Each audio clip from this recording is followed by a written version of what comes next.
Welcome to Morningstar. The interest for passive investment strategies have increased over the last few years, and ETFs are one tool investors can turn to, and European investors definitely did in 2022.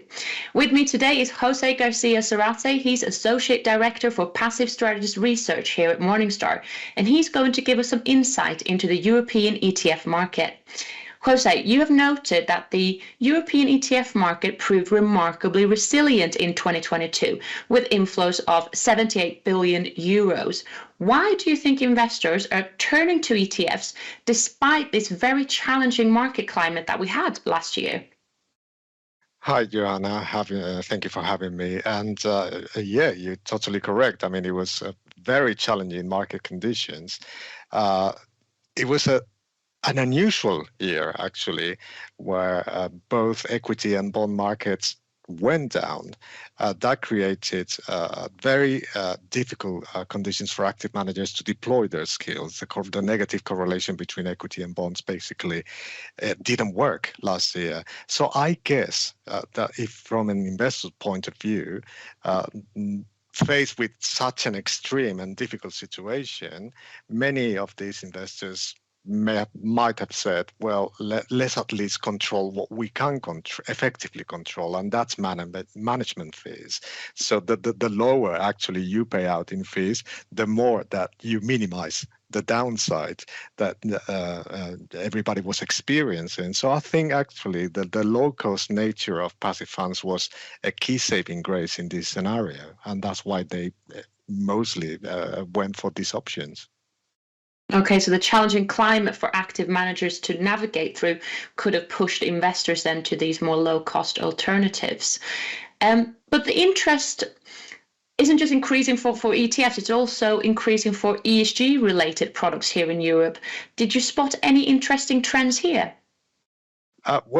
Very interesting trends indeed, because 2022 again was a very difficult year for ESG investments overall.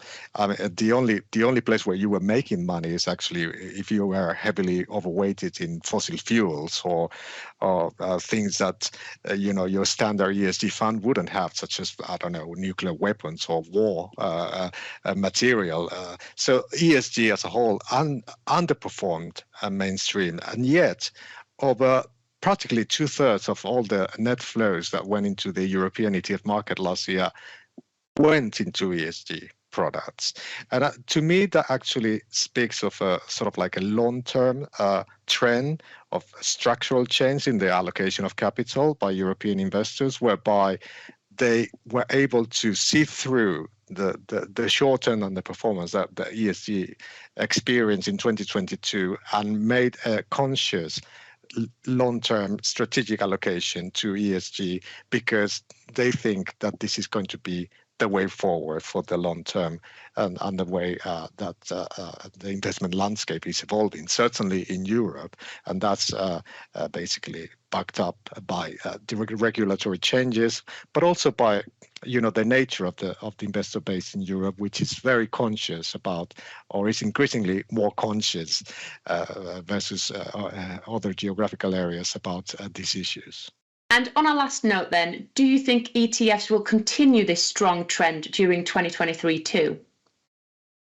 Well, I've spoken to several of key players in the ETF industry already, and the prevailing mood is one of confidence. Of course, they are very happy with how they were able to navigate the very tough market conditions last year, and that puts them in a very good place to actually face new challenges that might come their way. The key messages of low cost, as I said, probably will continue to resonate with investors. The growth of the passive fund industry has been gathering pace for a number of years already, much more accelerated in the United States than in Europe, but in Europe as well. And as I said, the mood is one of overall satisfaction and confidence in the years ahead.